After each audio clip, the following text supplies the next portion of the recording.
Well, today, one of our all-time great Dreamland guests, Peter Levenda, is back with us, and he has taken another step in his extraordinary life journey.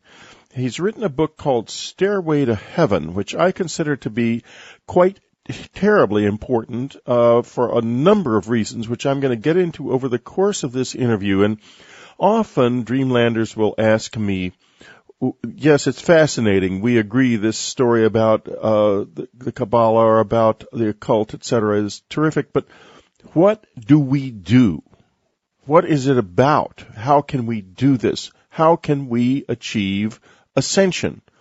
Well, that is what Peter is struggling to learn, and we're going to join him because his mastery of the hidden side, I wouldn't say necessarily only the dark side, but the hidden side of Western mysticism is reaching quite an extraordinary point. This is a man who knows. Peter Levenda, welcome to Dreamland. Thank you very much, Whitley. Glad to be here. Well, I have read Stairway to Heaven very carefully, of course, and have got a lot of questions, but I want to start in a slightly different space.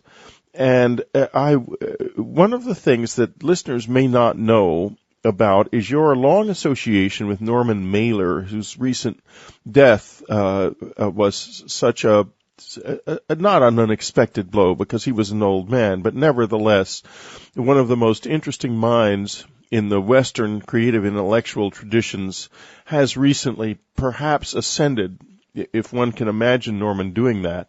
But you probably can.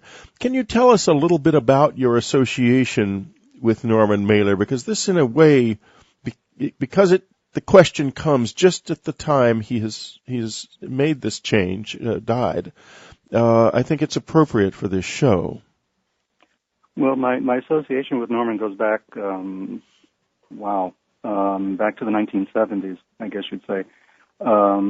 I was very friendly with the woman who eventually became his personal assistant for more than 20 years, Judith McNally, who also passed away just about 18 months before he did.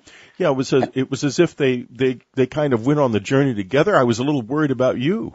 Yeah. Well, I think that Judith's function in this was to prepare the way for Norman. Well, exactly. As a personal assistant. She's probably working for him again right now. Yeah, and she's probably going to box our ears if we say that. But she had reluctantly taken on the job with Norman Mailer because she just didn't know what it would be like to work with someone like that. A literary lion of that nature, and he lived in our neighborhood in Brooklyn Heights at the time. So we all lived, virtually in each other's pocket on the same street. It's interesting. His son John and my son Andrew were friends, and Andrew went up to their house in the country a few times with them. And Norman was an absolutely god-awful driver, which I'm sure you knew. Mm-hmm, right. And but he was a man who, in a book like Ancient Evenings, touched or tried to touch some of the material that you have mastered so adeptly, and I use that word very carefully. And yet there is and also in his book about the CIA, there is as if there was a door he didn't quite pass through. And we'll get to the abyss in a minute, but tell us a little bit about his efforts in this direction. Well, Norman has always seemed to me to be a kind of metaphysical novelist. I mean, he was concerned with the big issues. He was concerned with life and death, the meaning of life. He was, of course, concerned with sexuality and what did that mean and what was the relevance of it, what were the differences between men and women, and all of these big issues were his major concerns. If you read Ancient Evenings, you're immediately impressed by the depth of his knowledge of Egyptian religion and culture. Yes, I was privileged to actually watch him a couple of years ago at the Provincetown Playhouse for one of our annual meetings for the Norman Mailer Society, where he stood up in front of an audience and without notes gave us a brief summary of all the divisions of the Egyptian soul, the Ba and the Ka, etc., actually using their appropriate names and discussing each one as to what each one represented before going on into a reading of his own from Ancient Evenings. It was fascinating. So he was concerned with reincarnation, and one of his last questions to me, we were at his place up in Provincetown a couple of years ago, and he had just finished The Castle in the Forest, at least the first volume of it, that novelistic biography of Hitler. And he wanted to do 3 more volumes. And we were talking about astrology, and we were talking about how there is an idea that in India there is a method of determining how long you would live and the day of your death. And we were discussing this just generally speaking. And he looked at me and he said, I'd really love to know when I'm going to die, because then I would know if I should continue working on this book or not, to do the other 3 volumes.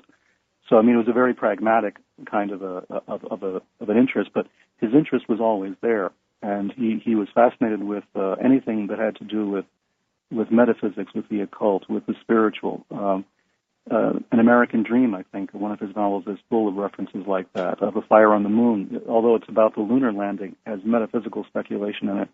I've always been fascinated with that, and our conversations have normally gone around in those directions. We start with politics and we wind up with religion and mysticism.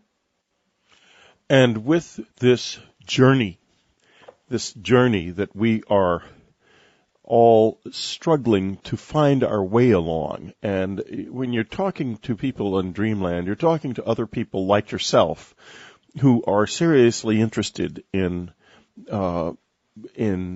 plumbing the depths of these secrets in such a way that we can gain something practical.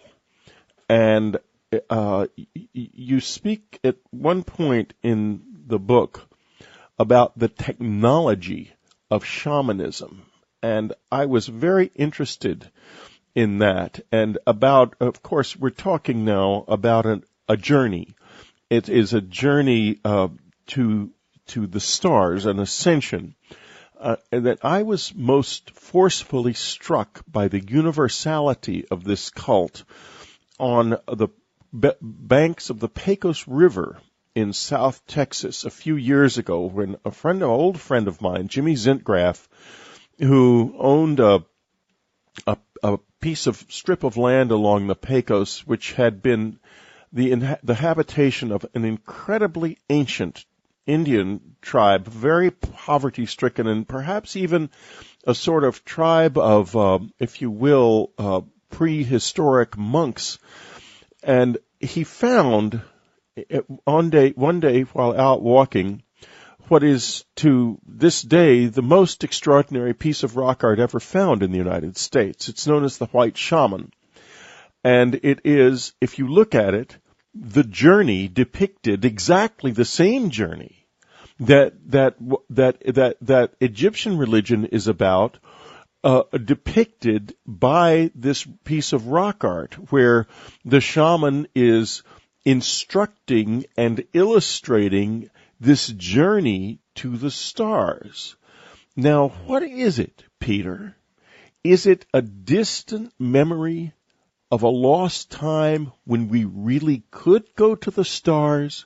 Or is it something fundamentally different about the spirit of man and our potential to enter the universe as the body perishes in a new way?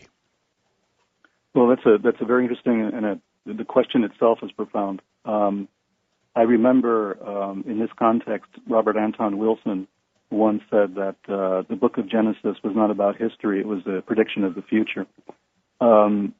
I think that when we talk about the journey to the stars, it's both. It's both a memory of what has happened, but it's also a technology for doing it again.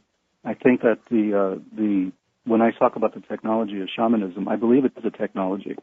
I believe it's a method. It's a map, and it's a vehicle. And I think that we're being taught how to attain higher and higher states of consciousness. It's conceivable that star travel is a form of consciousness travel. I mean, it may be out of the body or something of that nature. I think that the ancient Egyptians, the Chinese, the people in India, even the cults of Mithra and the other groups that I investigate in the book, and including most especially the Jewish mystics before the books that we know as Kabbalah were written. They were all concerned with the same technology, and they all had virtually an identical map of how to get there and an identical means of attaining it. To me, I think it is a technology. I think it's something that we can reproduce, and it's being reproduced constantly by organizations, by cults, by individuals, by mystics who seem to follow the same processes, the same procedures. Which gets us, of course, to questions of the Kabbalah, the Golden Dawn, Freemasonry, and in my particular case, my own initiatory experience with the visitors, which I will touch on incredibly briefly here, and it'll might emerge once or twice in the course of the conversation, but basically what it was one night, as most of you know, I heard these 9 knocks on the side of my house, and I was unable to go outside. I was too frightened. And yet at the same time, this fear and my inability to move from my chair was the initiatory moment. And so I'm in that state now, and I know it very well. I have certain abilities have come to me since then, among them, which I've discussed on this radio program many times, the ability to see other worlds, as it were, to travel among the stars, and to see into the world of the dead. In fact, before I started this interview, I spent a period of time meditating in which I saw a number of individuals who often show up before I do interviews that are of interest to them, and eager to listen in, and they're undoubtedly on another level of reality. They're here now.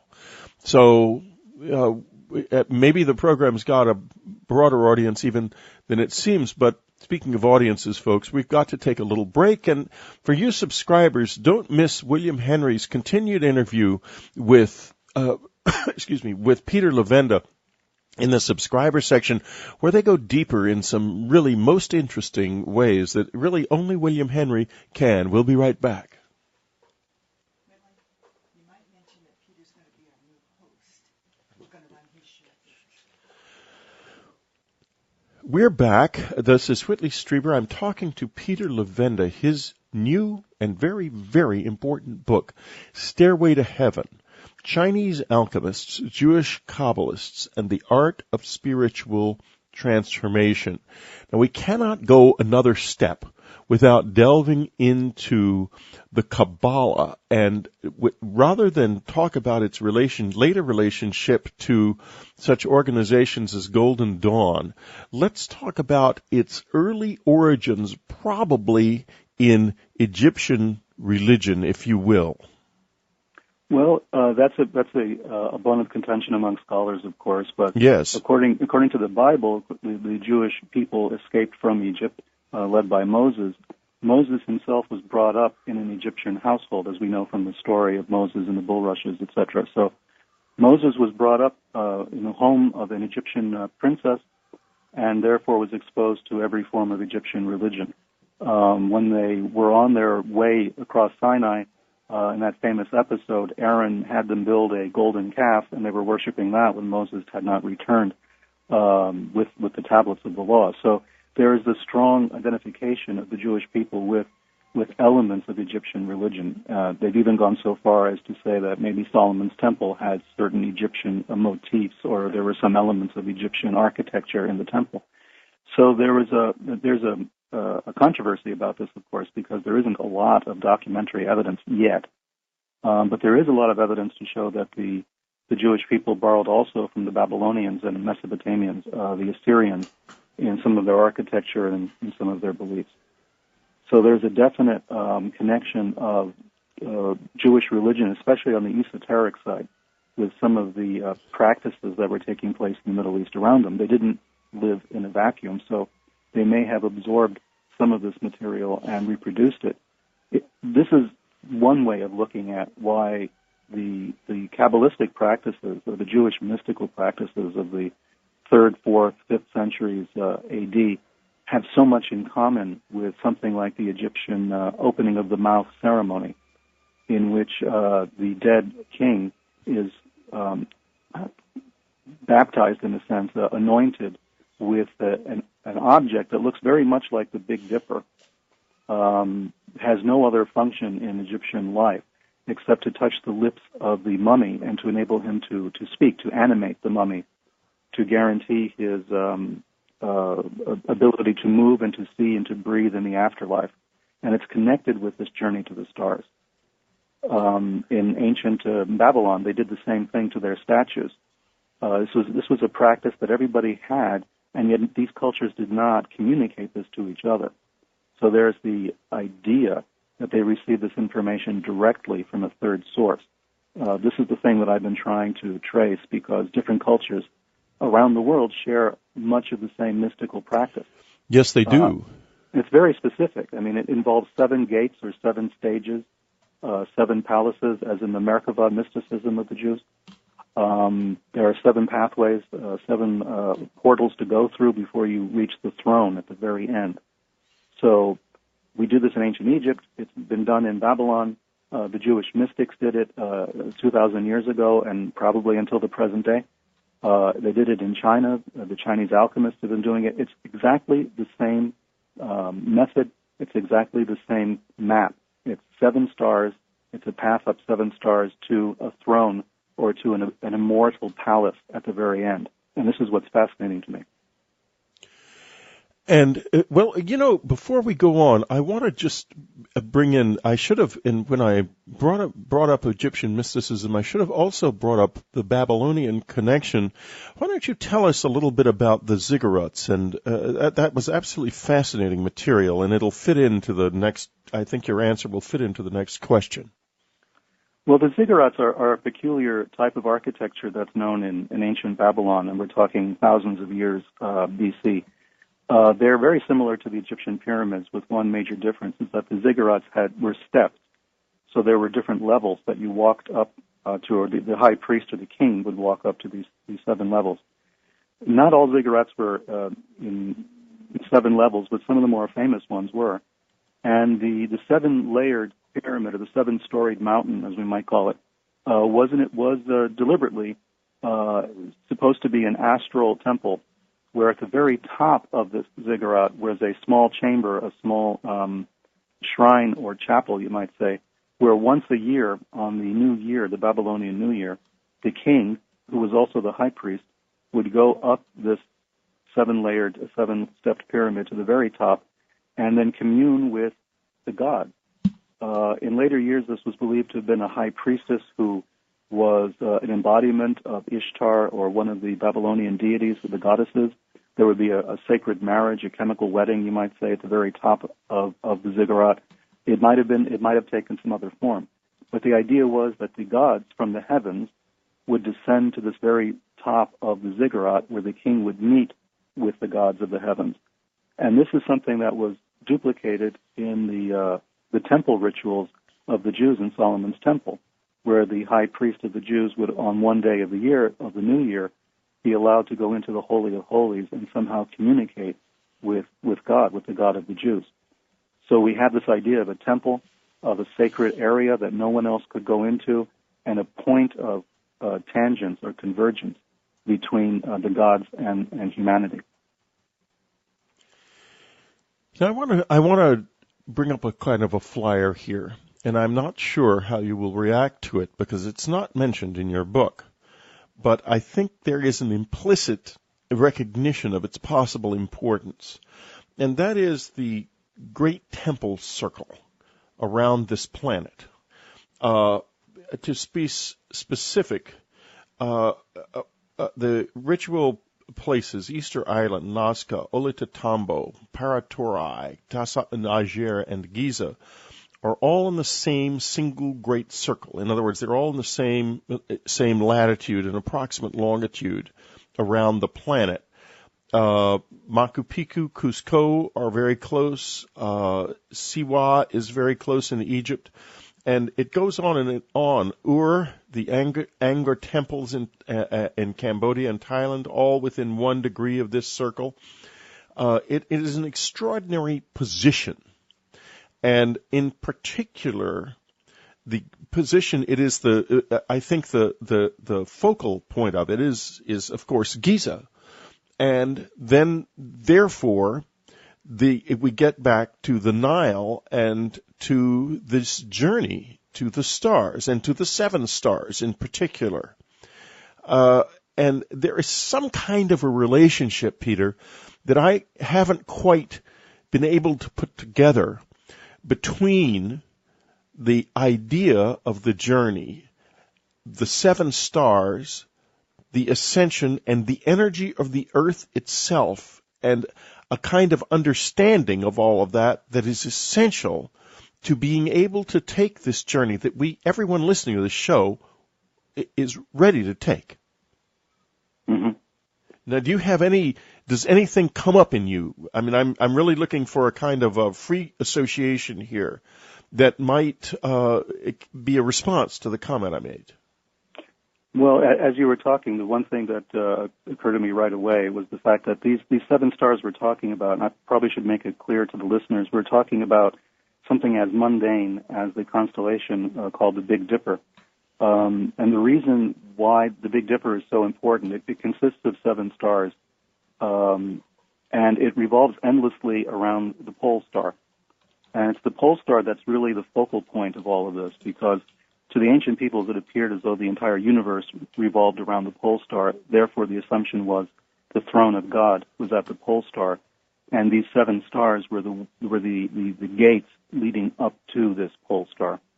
And I think that this idea that everything revolves around the pole star really is a function of our own Earth revolving around its axis and revolving around the sun. And the entire image that we have of the pole star and true north as the one fixed point in the sky that does not move is the clue that we're looking for. There's a point in space, and everything else seems to revolve around it. The Earth revolves around it. We as humans revolve around it. It's an embodiment in material form of something that exists on a spiritual level. In ancient India, these 7 stars were placed in the body. The human body has 7 chakras, for instance. Each of these chakras was connected to one of those 7 stars. In ancient China as well, there are 7 stars, and the initiate, the adept, the alchemist, would bring the 7 stars into his own body. Each star had its own influence, its own liquid essence, you might say. So there is a deep connection between us as humans and between the flow of the universe, between the flow of the stars around this central point. There is, we see it as differences. We see the Earth as something apart from us. We see the stars as something apart from the Earth. But to the adepts, there was no difference. To the adept, the pole star was the crown of his own head. The journey is within us. It's the techniques of the shamans were ways in which to reassociate the links that had been broken between ourselves and the universe, between ourselves and nature, between ourselves and the stars. And we're going to have to stop for just a moment. In my meditations, folks, in the subscriber section, Peter is hitting on something that is literally crucial to everything if you're really trying to make this ascension, and that is that the limitations of the body, the outline of your body, can really be seen as an illusion, and it isn't necessary. It is not necessary to assume that's all that's there. And in the meditations I'm always showing ways of extending the body and of extending your sensation into your real body. And interestingly enough, your real body has no end. We'll be right back.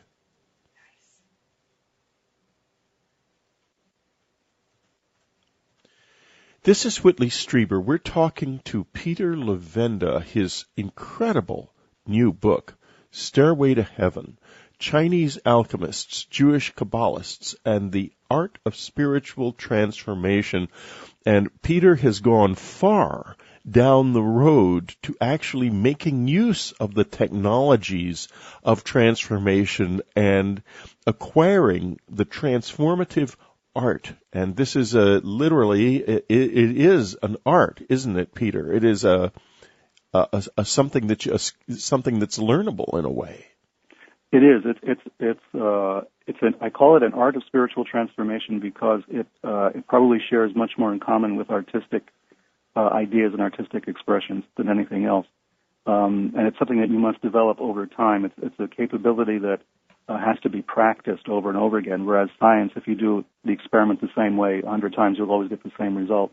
With art, there's a larger room for trial and error, and a larger room for a creative application of these ideas. So, yes, I would say that's an art. Spiritual transformation is an art. It's something that has to be practiced and honed, an ability that has to be perfected.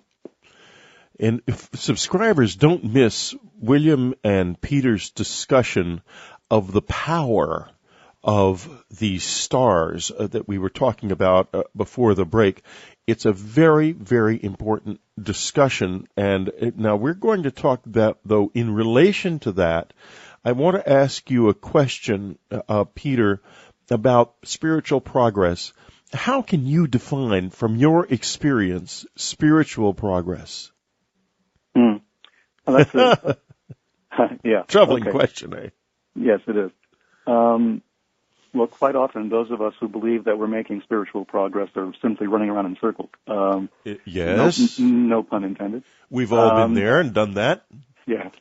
I would say that if we adopt a system, a scheme, similar to the ones we're talking about, the 7-portal gate, or even the tree of the Sephirot in Kabbalah, or something, a cosmological system, and apply our intellectual rigor to our experiences and trying to understand what we've experienced and how it should be interpreted from an intellectual point of view as well as an emotional point of view, we can begin to develop a relatively trustworthy attitude towards spiritual progress.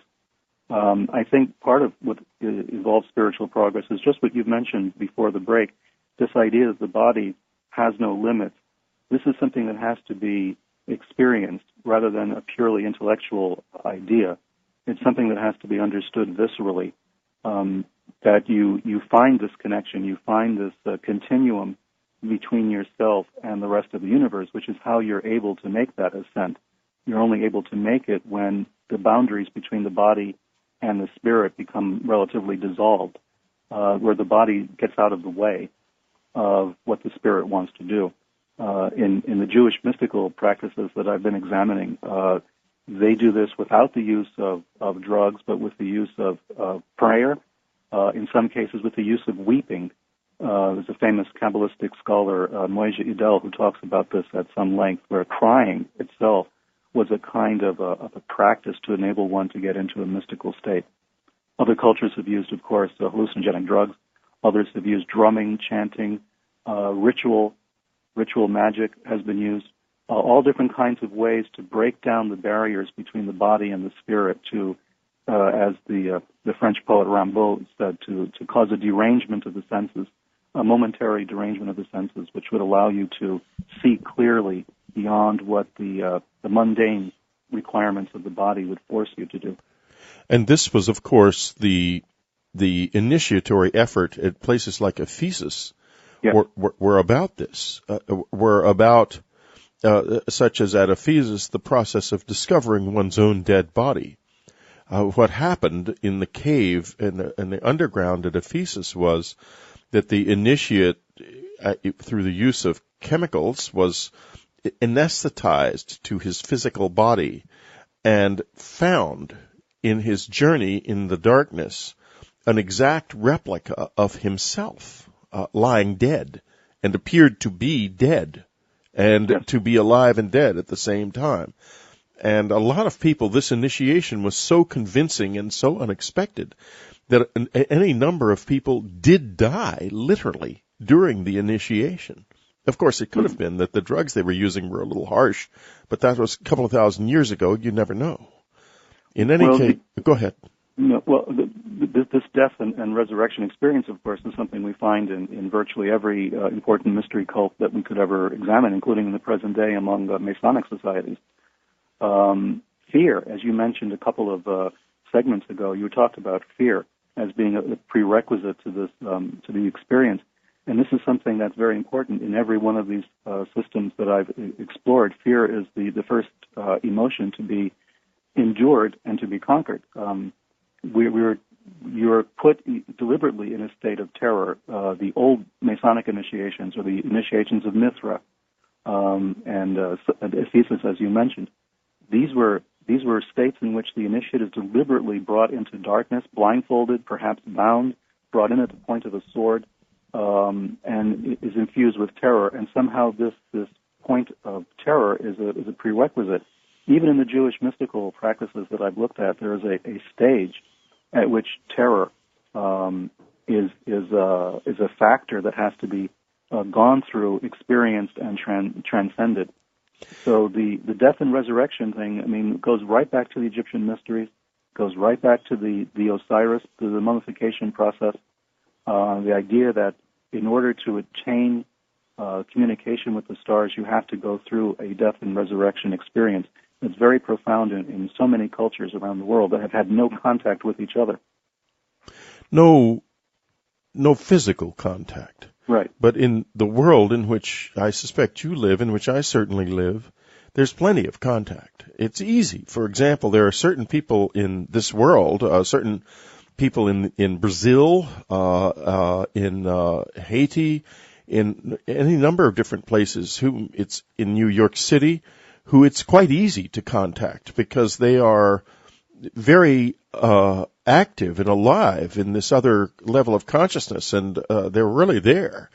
Also, in terms of initiatory experiences, those of you who have had close encounter experiences, you know what fear is. I know what fear is. And I don't, to be honest with you, know whether I simply took and used the fear that was generated by my close encounter or group of close encounters, or if this was something intended from the other side. In other words, they may have intended the initiation that by simple virtue of the fact that I was there, I achieved because of the fear, the absolute soul-shattering fear. There's a reason I initially called Communion Body Terror. That was its first title, because the terror that I experienced was almost greater than I thought I could know.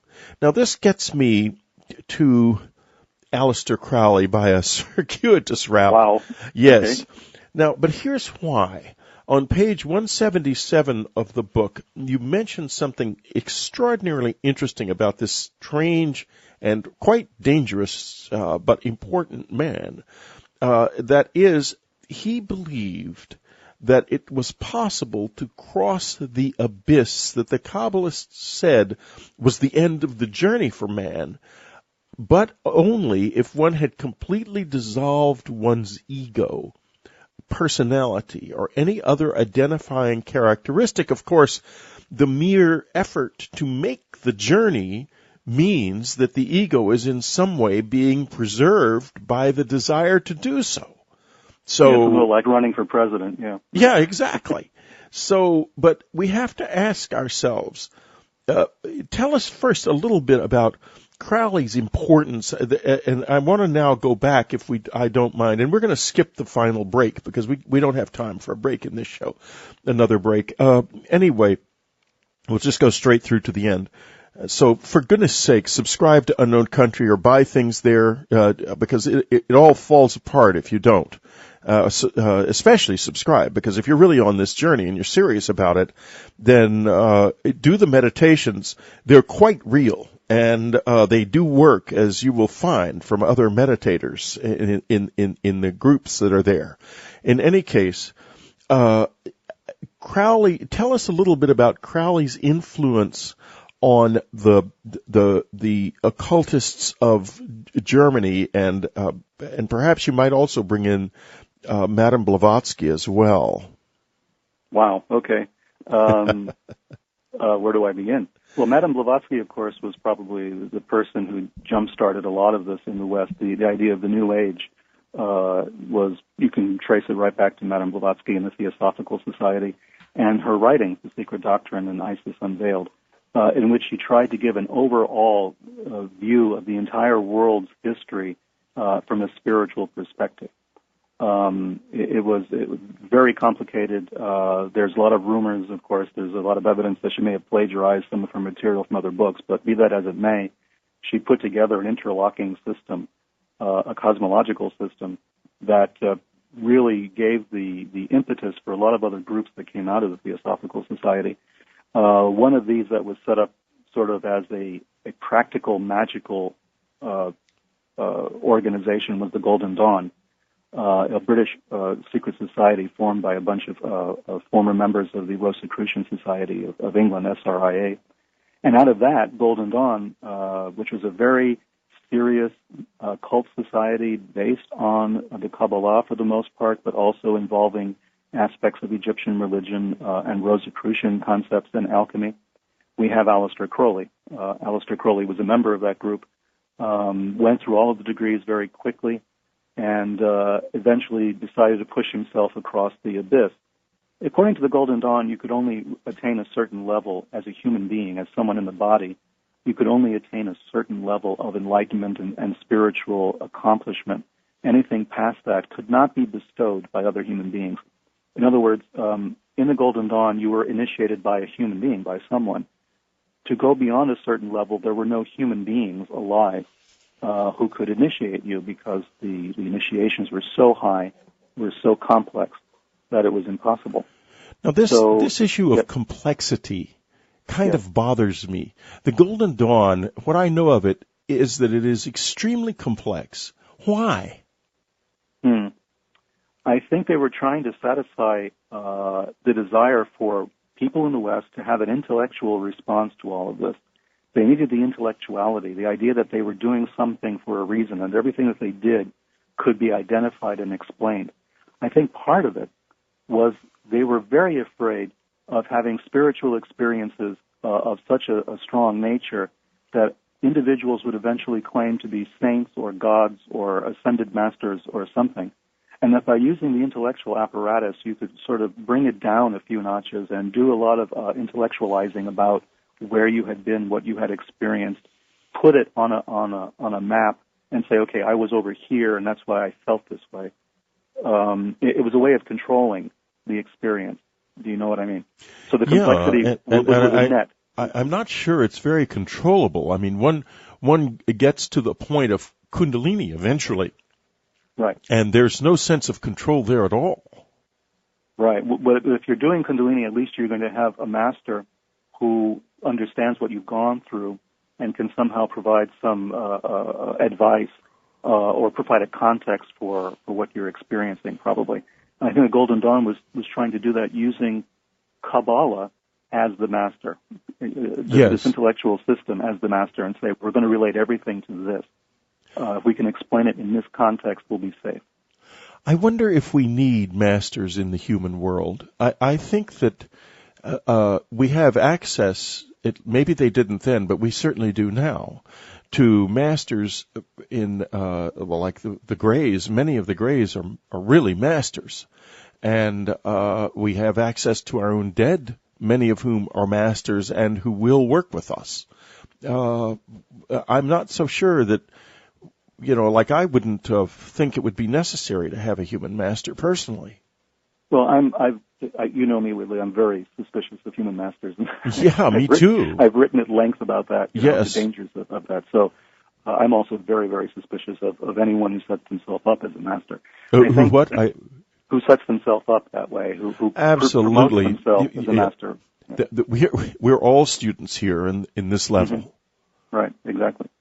But I think... you go ahead. Go on. No, go ahead. No, go on. Okay. I was going to say, I distrust anyone in that position because it's a very low position to occupy, actually, to say, I'm the master and you have to come to me for your spiritual enlightenment. I think that's quite a few number of rungs down on the evolutionary scheme to do that. Where do you need to go, Peter, in your opinion? for spiritual enlightenment? Well, I mean, everyone has a different path towards that. Mine so far has been very intellectual in the sense that I search for the documents and I look for the historical information. I do a lot of reading. That's one form of yoga, as you know. There's other forms. Some are more emotional.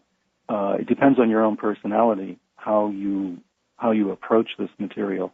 I think that the technology I've discussed in the book, which we call the technology of shamanism, yes, is the technology. I mean, it is the way to do it. In broad strokes, you have to get out of the mundane, everyday experience for a short time, transcend what you think is your body, and go to a different space in order to achieve the stages of enlightenment, and to remember what you experienced.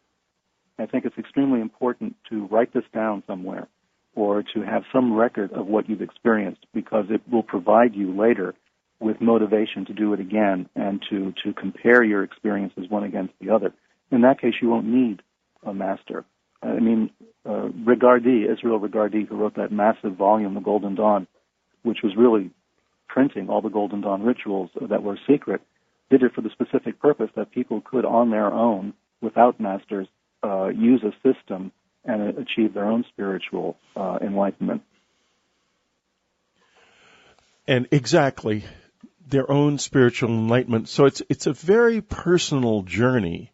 And, you know, and I speak also to those of you who haven't had Close Encounters of the Third Kind, because you can still visit this territory. But if you have had, one of the most interesting meditative experiences you can have is to go into a state of meditation as deep as you can, and which means basically going out of your body and out of your mind and into physical sensation, taking your attention away from your thoughts and into physical sensation, and then reconnect with the fear that you felt during the abduction. And you will find, first, two things will happen. First, the fear will come back to you because it knows it's needed on some deep level. And second, you will find yourself able to detach in a way that Crowley was striving for, and you will be able to perhaps cross the abyss, which I think he probably fell into. He seemed to, although I'm not sure. How do you react to that possibility, Peter? Well, I've often wondered that myself. The problem with it is that we would not be able to recognize, according to the system, we would not be able to recognize someone who had crossed the abyss unless we had crossed the abyss ourselves. So a master could appear as a slave, according to the allegory. You wouldn't know. So we have a hard time judging Crowley from that point of view. I would point out that he did take a magical oath, from what we understand from his diaries, when he was up at Boleskine in Scotland, to perform a certain magical ritual out of the Abramelin grimoire. And he did not complete that ritual, which is months and months of different types of rituals over a period of time. And he didn't complete it. He went off, I think, mountain climbing, if I'm not mistaken. And breaking the oath might have been a problem, might have been something which... It might have been an enormous problem, because in my experience with the visitors, oaths and vows were of incredible importance.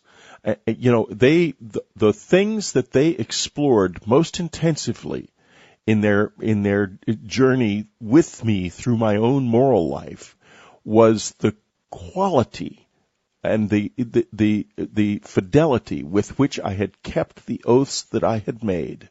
And I felt at the time that this was a sign that an oath marks the soul. And so if he violated an oath, that might have been energetically fatal. Yes, yes, exactly. And this is the feeling I've come away with. And of course, a lot of people who are very fanatical followers of Crowley would hotly disagree with me on this. But I do feel that there was a problem there, that he did violate an oath, and in doing so, he set himself up for a lot of problems later. whether he crossed the abyss or not, whether he reached the superhuman state or not, we are not qualified to say, quite frankly, unless we followed the same journey done it ourselves. So I have to reserve judgment just from that point of view. I may have my own feelings about it, but I reserve judgment because, quite frankly, I don't know. However, the masters, as we've referred to them, and as you've mentioned them, you've called them the visitors. I believe they are contactable, and I believe that they do very readily so. And I think it's an easy thing to do. They're ready to work. In my life, where they've showed up. So it's or people who struck me as being a very strange individual showing up at the very oddest times, just for a brief moment, and giving me a sign of recognition and disappearing. This is one of those things that stays with you for a long time. What could you tell us more? There have just been a few incidents in my life over the years where I haven't really looked for it, but I will be in a crowded place somewhere and someone will walk up to me and tap me on the shoulder, someone I've never seen before, never met before, and they'll give me a little wave and a little look of recognition and disappear into the crowd, literally disappear. When I try to follow them to find out who they are, I can't find them. This has happened on a couple of occasions. There have been some more, deliberate types of interference, you might say, from, where I sense that there's actually a physical or a human or some kind of entity there which is trying to make its presence felt. But that goes back to very early days when I was a child. So, we conflate memories sometimes, or, we don't know what we're really remembering. But there's been a number of times that's sure a problem, isn't it? Yeah. Yeah, it's one I've struggled with all of my adult life, and especially since I had my close encounter experience, because conflating memory is so easy to do, and it's an ego response, and it's one of the things that so damages our ability to make full use of the energy of close encounter experiences. It's hard. Thank God I have Anne with me, who is a very good deflator of conflations. Now, let me ask you this. If you had someone come up to you and they've now read your book and they ask you, Peter, what do I do? What do you say to them? Well, without trying to sound like I'm toadying up, I would say that probably your website is a good place to start. I mean, the meditative practices, that sort of thing, because they're safe from the point of view of not being extreme practices that could endanger the body, irreparably, like taking massive doses of drugs or something. I think that the meditative aspect is something that you can do with certain amount of control, self-control, where you don't endanger yourself, body or mind. This kind of slow approach is probably the best to take, rather than throwing yourself right into something extreme. I think a lot of people that I've spoken with over the years have always recommended that a person who has decided they really want to take these kinds of steps and they really want to have these kinds of experience should first understand themselves very well, as much as possible. Regardi used to say, go through a year or so of psychoanalysis first. That was his approach because he was a kind of psychotherapist. But there's other ways of doing that. I mean, meditation is probably a good one. I always recommend keeping a written record of your experiences because this becomes extremely valuable later. It allows you to measure what you've experienced against previous experiences, and it gives you a kind of comfort zone. The methods that were used by all of these individuals, all of these cults around the world, have various cultural differences, but the basic bedrock of the system is the same, and it's a gradual progression from one mental state to another, from one star to another, until you reach this apotheosis at the end. You can't jumpstart it. You can't reach the ultimate goals immediately. What you have to do is go through those processes. That's the only way to do it. It's a gradual process of illumination. You can't just jump into it and, pull the wool from your eyes and see everything overnight. Anyone who tells you they have, I would be nervous about. Yeah, exactly. My experience with the visitors came after 20 years of struggle in the Gurdjieff Foundation, which offered a very viable a type of version of this journey, at least viable for me. Sure. And if they had showed up before I had taken that journey, it would have all been, I would have ended up pouring from the empty into the void. I wouldn't have been able to take advantage of what I was actually being offered, because there would have been no understanding. And we live in a culture which is immediate gratification, or then we go on to the next thing, and you don't want to be a dharma bum or a spiritual junkie. Right. It's a slow, steady process, and eventually, if you continue with it, in this world as now is constituted, there's something new here, you will find yourself in the presence of a very real master. Maybe it will be someone you see as a member of the human, the chorus of the human dead, or an angelic being, or a demonic being, something frightening, or gray, or whatever it may, whatever form it may take will be the form that will be most useful to you. And it will show up in your life if you persist. It will always show up, in fact, now.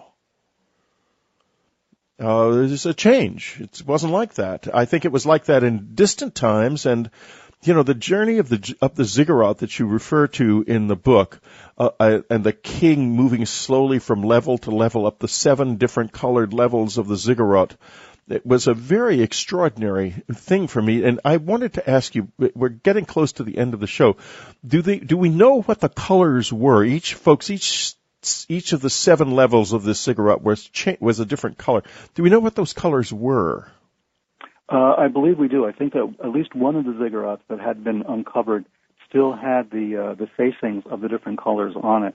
I may have mentioned it in my book. I'm not certain, but I can find out for you. But there were seven different colors for sure.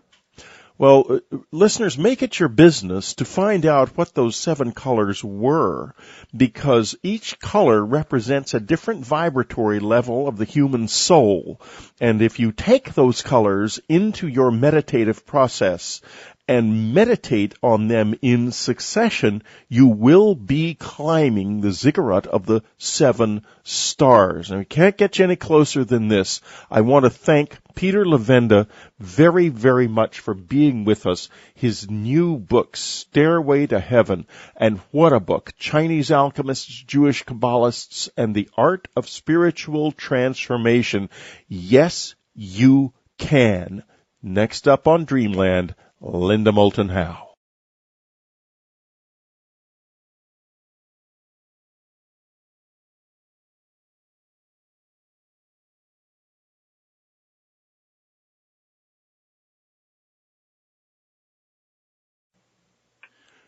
Today, Linda Moulton Howe takes us out to sea, farther out to sea, I think, than any of us would like to be, with this very serious story about some changes that are going on in our oceans that we need to know about, worry about, and change, and we can change them. Linda Moulton Howe is EarthFiles.com and Dreamland's award-winning science reporter. Don't miss a single day of EarthFiles.com. Here she is from Albuquerque, New Mexico, Linda Moulton Howe. Well, thanks, Whitley. The first news about carbonic acid buildup in the Earth's oceans reached the public in 2004. That was after NOAA released a 15-year-long study that had measured the total amount of dissolved carbon in the oceans, specifically carbon from rapidly increasing CO2 emissions produced by human industrial activities.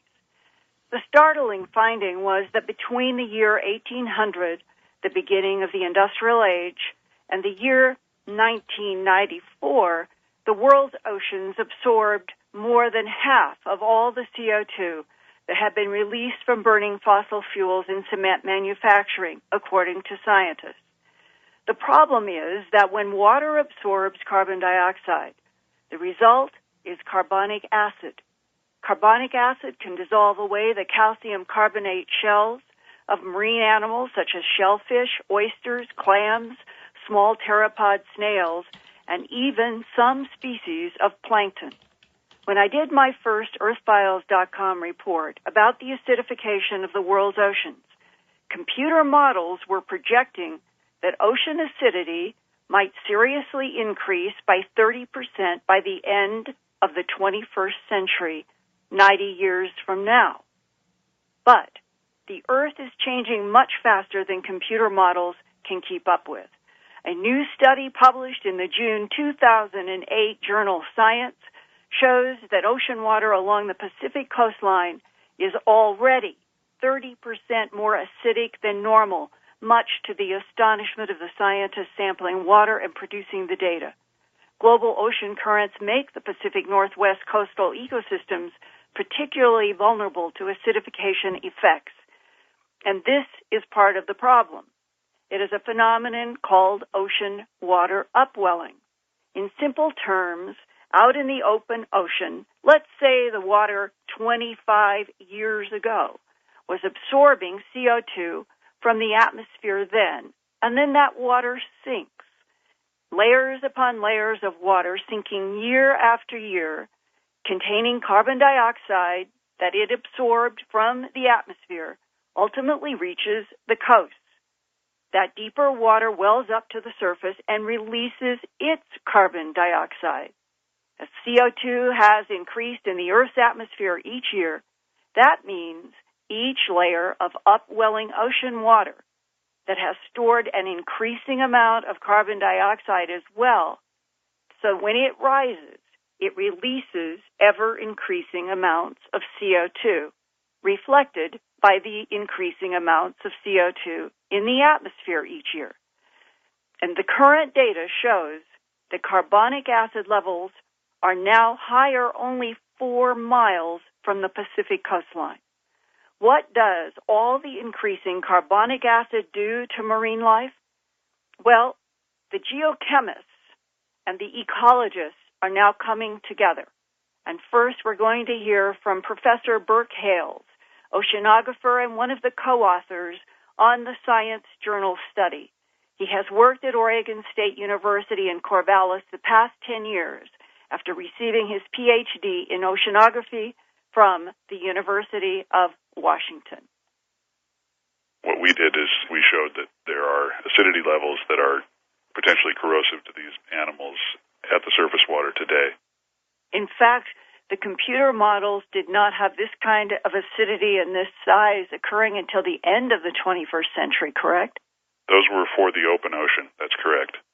What we've seen in the laboratory studies that look at this is that the coral reefs, their growth rate decreases. And there's been some other studies that show that economically important species of mussels and oysters start to decrease their shell growth rate. And what we just don't know is how the ecosystem as a whole will respond to that, whether these organisms can adapt or whether they'll just be lost from the ecosystem and the ecosystem will change.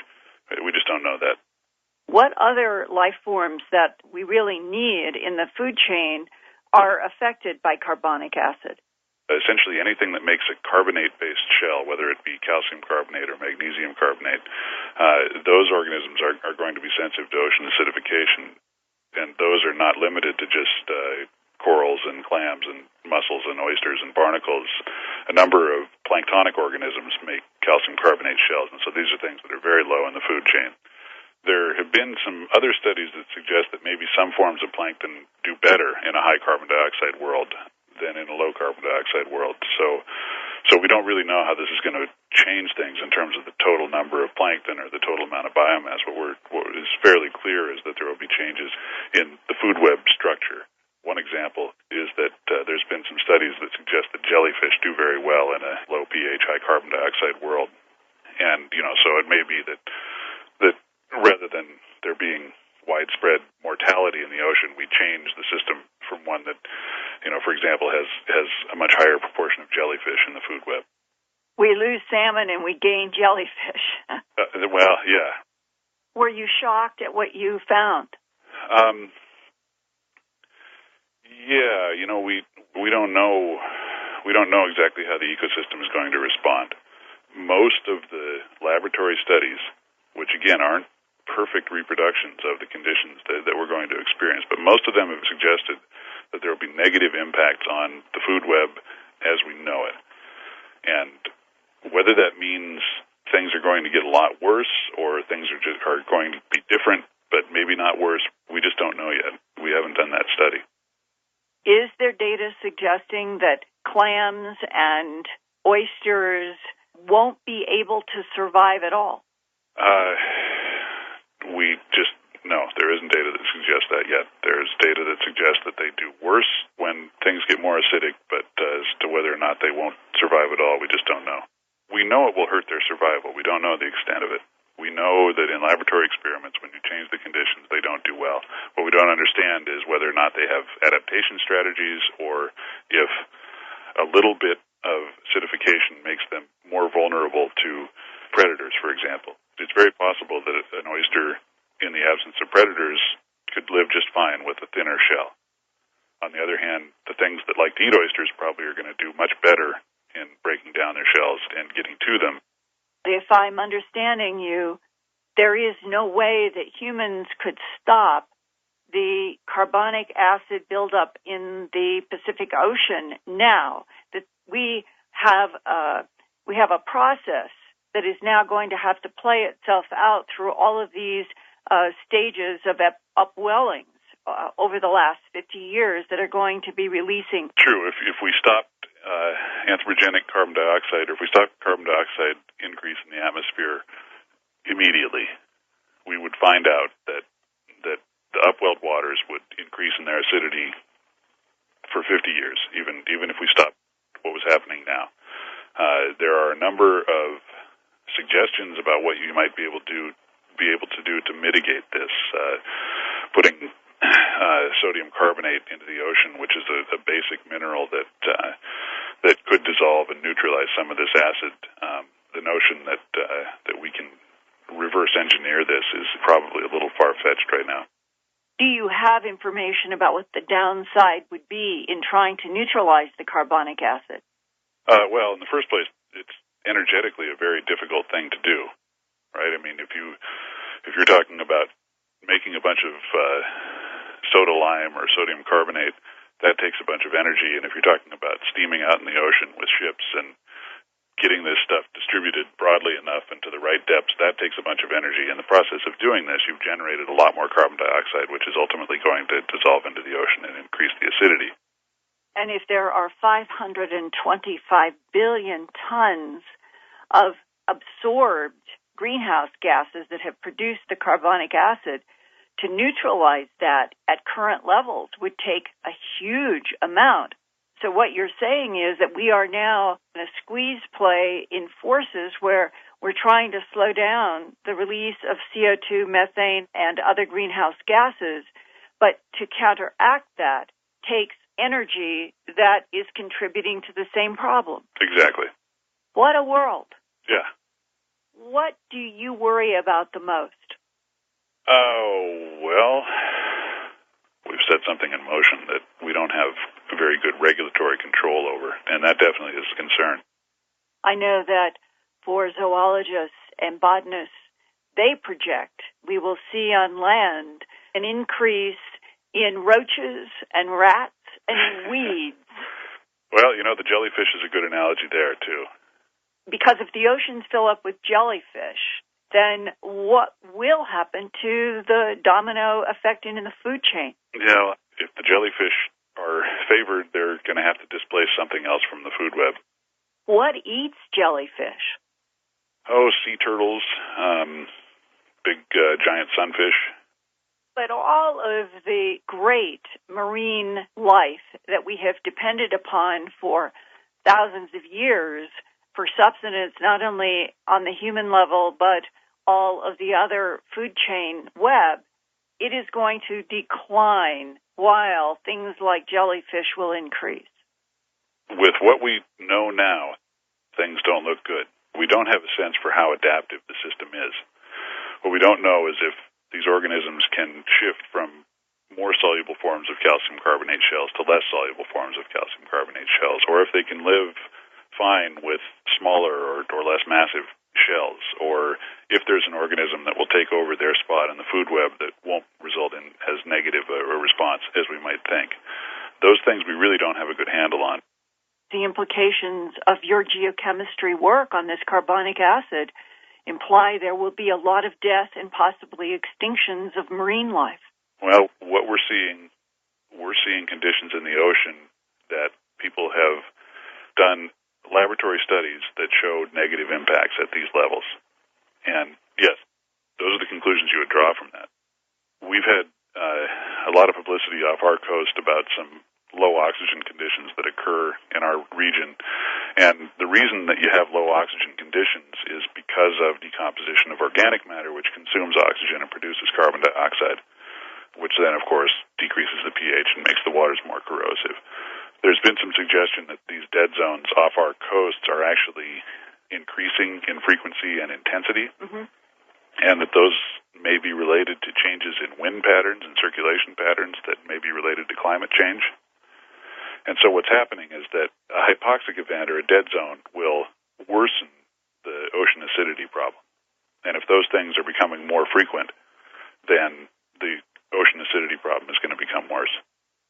And how do these dead zones increase the carbonic acid problem? Well, dead zones are low oxygen zones, and they're low oxygen as a result of decomposition of organic matter that consumes oxygen and produces carbon dioxide. So if we went to the Gulf of Mexico right now, scientists are saying that it is the largest it has ever been, the dead zone coming out of the mouth of the Mississippi, and they are worried about all of the floods in the Midwest contributing now to even making it larger. The bottom line is that whenever there is organic matter that is deteriorating, it is contributing more CO2 to those waters. So the more gunk that there is in the water going into the Gulf of Mexico or Puget Sound or anywhere, the more CO2 and the more carbonic acid buildup. Exactly. And the less ability for corals and oysters and clams and those kinds of marine creatures to even survive. Exactly. And that there are species of plankton that do have a calcium carbonate shell. Yep. And that those plankton can have their shells eroded by carbonic acid just like the bigger animals. And that if we lost plankton, what would happen to life in the oceans? Yeah, right. I mean, I think that's a fair way to look at it. What will happen is the food web will change. We don't know if there's going to be more life or less life. What we know is that the life that's there will be different. One of the biggest shellfish industries in the United States is in Washington State, which produces 85% of all shellfish for the West Coast. I talked this week with Brett Bishop, fifth-generation co-owner of Little Skookum Shellfish Growers in Shelton, Washington. What they found off the coast of Oregon was levels of acidification that their computer models hadn't predicted to occur for another 50 to 100 years. So that certainly shook me awake and got my attention. Frankly, it scares me. Basically, the underlying physics is that carbonic acid dissolves calcium carbonate. Calcium carbonate is what the shells of corals, diatoms, and clams and oysters are made of. So it's pretty simple. Physics means to me that if a certain level of acidification in seawater reaches my shellfish beds, it could potentially dissolve the shells of my crops and make it impossible to grow shellfish. And that's what it would mean personally to me. But in a much larger sense, it could mean the collapse of the whole food chain in the marine ecosystem. So it's very disturbing, very troubling. Given the amount of acidity that is there right now, is there anything that you and others in the shellfish industry can do? Right now, I think we're limited to watching and monitoring it. The scale of the problem, ocean upwelling that occurs over hundreds of miles of coastline, is just beyond any remedy that I can think of as far as fixing it. I don't think flying up and down the coast with a plane load of baking soda and dumping it into the ocean, I just don't think that's practical. So I think we have to address the problem on the contributing end. In other words, what are the things that are contributing to the problem in the first place? And not being a scientist, what I came away with was the explanation that increased carbon dioxide put into the air by industrial uses, burning of fossil fuels, is what's creating this acidification.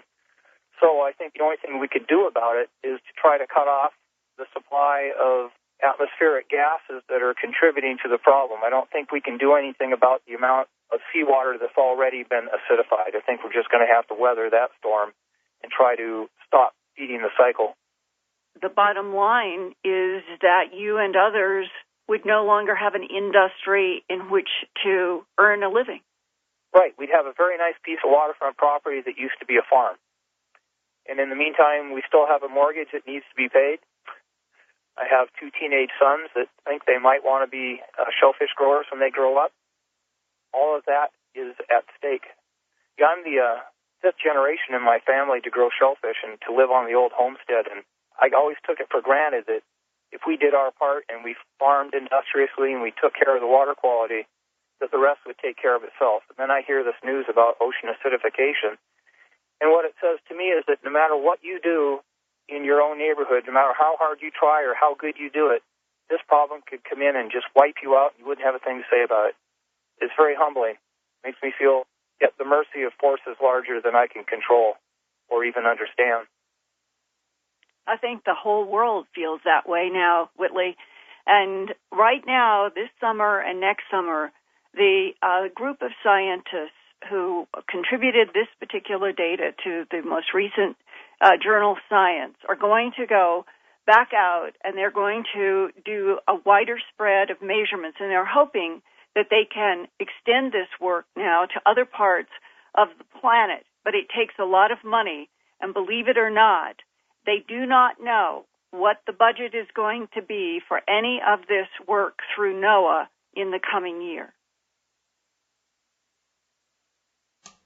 Linda, this is very disturbing news and very sobering news. And on the longer term, what he didn't say was that ocean acidity it moves into the center of the ocean, the deep ocean, from the shallows in on the continental shelves, and is a result of pollution, essentially.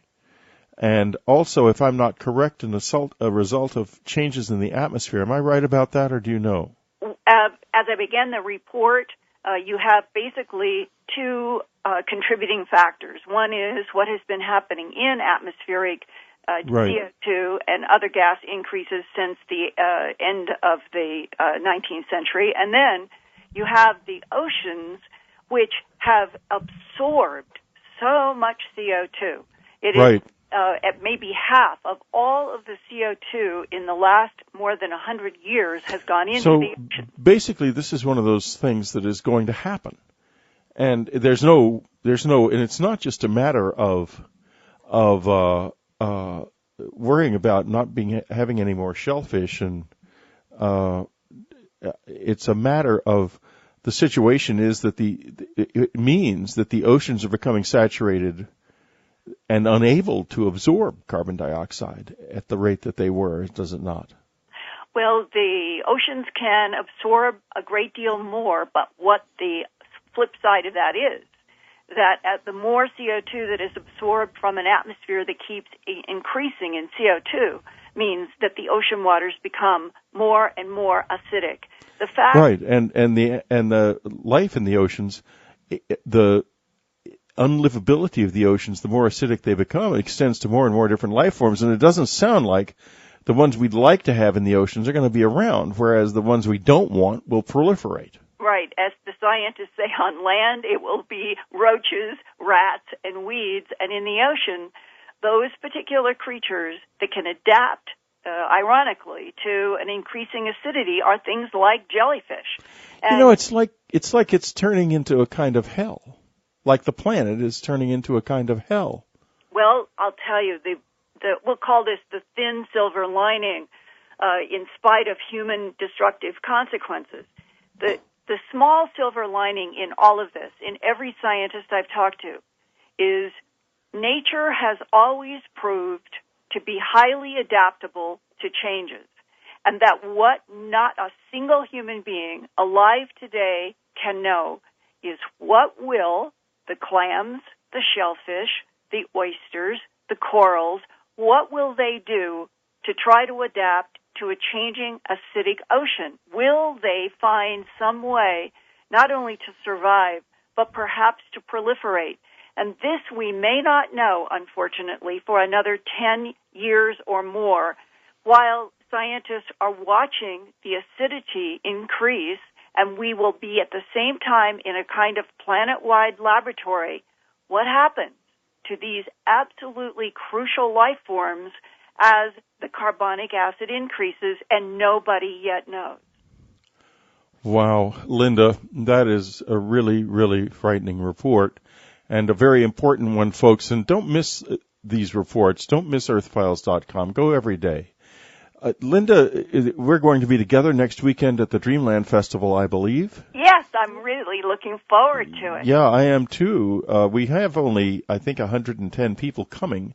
I have a feeling that rising gas prices and airfares and problems like that kept quite a few people away. So those of you who are coming, you can look forward to meeting all of us, and we'll have a lovely time together. I'm very excited about it. I've got a few things up my sleeve, too, which are going to be, I think, quite interesting and fun. I'm sure you do as well.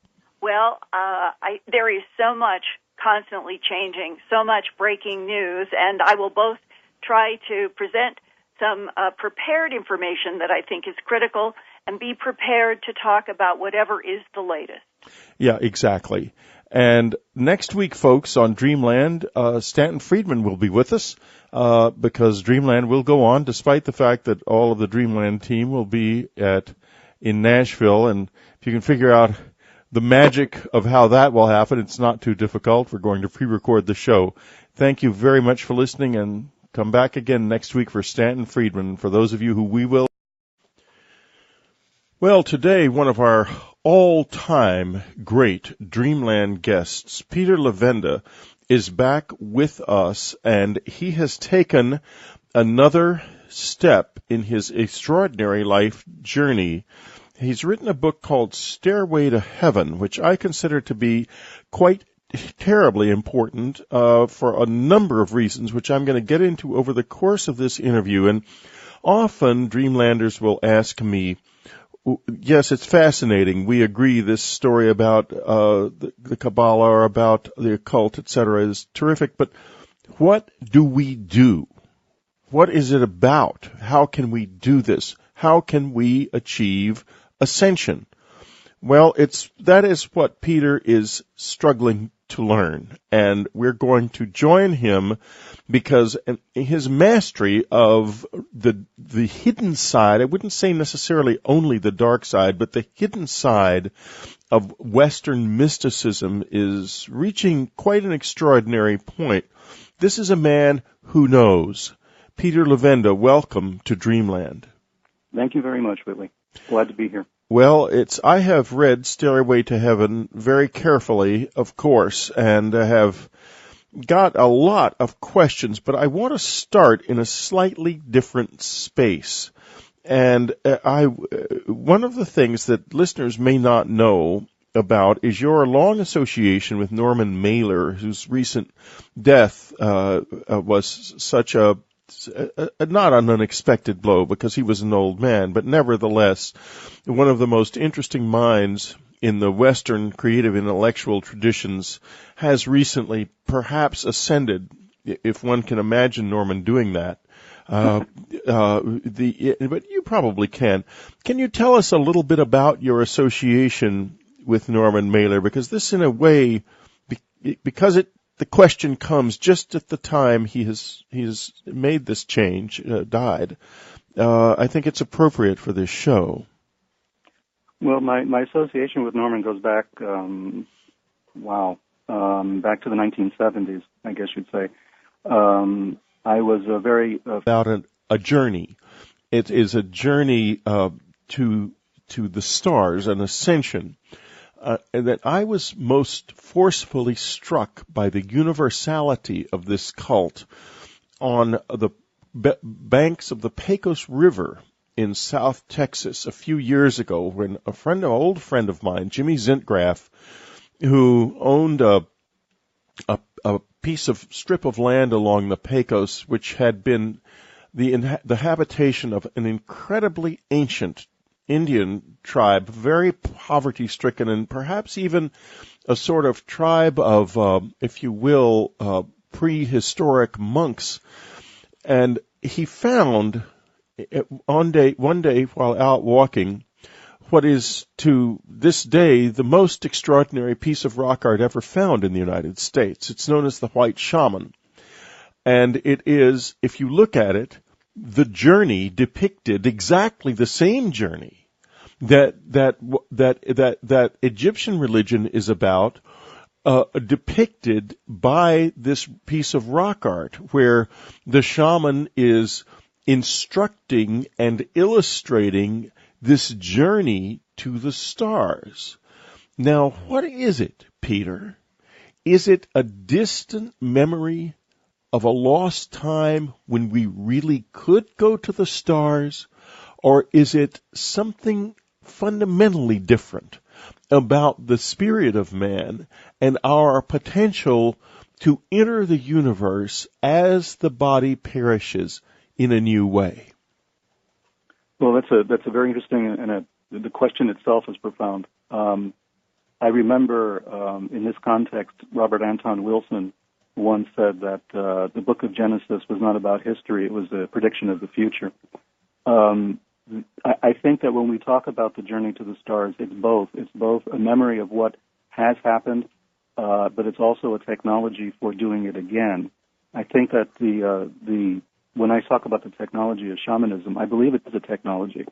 I believe it's a method. It's a map, and it's a vehicle. And I think that we're being taught how to attain higher and higher states of consciousness. It's conceivable that star travel is a form of consciousness travel. I mean, it may be out of the body or something of that nature. I think that the ancient Egyptians, the Chinese, the people in India, even the cults of Mithra and the other groups that I investigate in the book, and including most especially the Jewish mystics before the books that we know as Kabbalah were written, they were all concerned with the same technology, and they all had virtually an identical map of how to get there and an identical means of attaining it. To me, I think it is a technology. I think it's something that we can reproduce, and it's being reproduced constantly by organizations, by cults, by individuals, by mystics who seem to follow the same processes, the same procedures.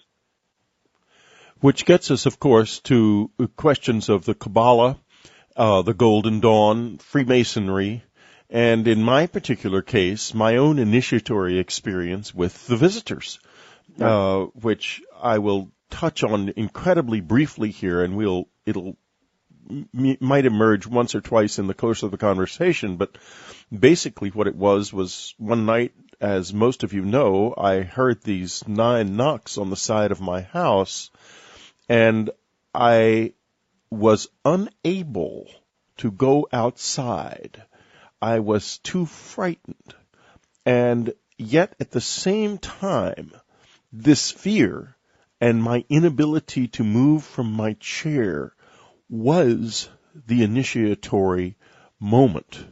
And so I'm in that state now, and I know it very well. I have certain abilities have come to me since then, among them, which I've discussed on this radio program many times, the ability to see other worlds, as it were, to travel among the stars, and to see into the world of the dead. In fact, before I started this interview, I spent a period of time meditating in which I saw a number of individuals who showed up, who often show up before I do interviews that are of interest to them, and eager to listen in, and they're undoubtedly friendly with the woman who eventually became his personal assistant for more than 20 years, Judith McNally, who also passed away just about 18 months before he did.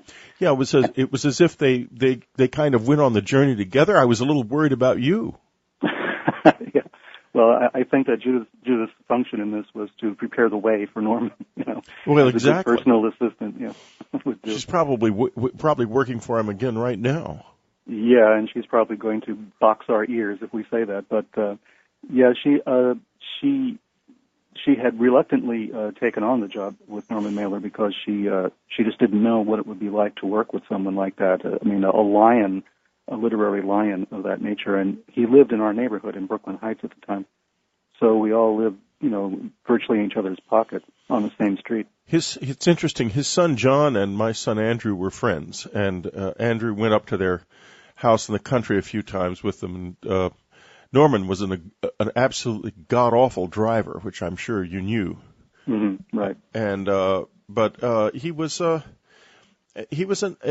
man who, in a book like Ancient Evenings, touched or tried to touch some of the material that you have mastered so adeptly, and I use that word very carefully, and yet there is a, and also in his book about the CIA, there is as if there was a door he didn't quite pass through. And we'll get to the abyss in a minute, but tell us a little bit about his efforts in this direction. Well, Norman has always seemed to me to be a kind of metaphysical novelist. I mean, he was concerned with the big issues. He was concerned with life and death, the meaning of life. He was, of course, concerned with sexuality and what did that mean and what was the relevance of it, what were the differences between men and women, and all of these big issues were his major concerns. If you read Ancient Evenings, you're immediately impressed by the depth of his knowledge of Egyptian religion and culture. Yes, I was privileged to actually watch him a couple of years ago at the Provincetown Playhouse for one of our annual meetings for the Norman Mailer Society, where he stood up in front of an audience and without notes gave us a brief summary of all the divisions of the Egyptian soul, of the Ba and the Ka, etc., actually using their appropriate names and discussing each one as to what each one represented before going on into a reading of his own from Ancient Evenings. It was fascinating. So he was concerned with reincarnation, and one of his last questions to me, we were at his place up in Provincetown a couple of years ago, and he had just finished The Castle in the Forest, at least the first volume of it, that novelistic biography of Hitler. And he wanted to do 3 more volumes.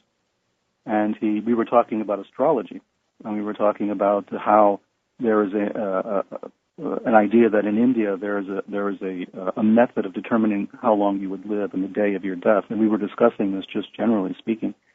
And he looked at me and he said, I'd really love to know when I'm going to die, because then I would know if I should continue working on this book or not, to do the other 3 volumes. So, I mean, it was a very pragmatic kind of an interest, but his interest was always there, and he was fascinated with anything that had to do with metaphysics, with the occult, with the spiritual. An American Dream, I think, one of his novels is full of references like that. Of A Fire on the Moon, although it's about the lunar landing, has metaphysical speculation in it.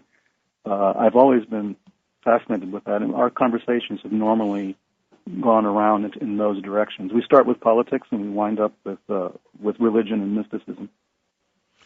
And with this journey that we are all struggling to find our way along, and when you're talking to people in Dreamland, you're talking to other people like yourself who are seriously interested in plumbing the depths of these secrets in such a way that we can gain something practical.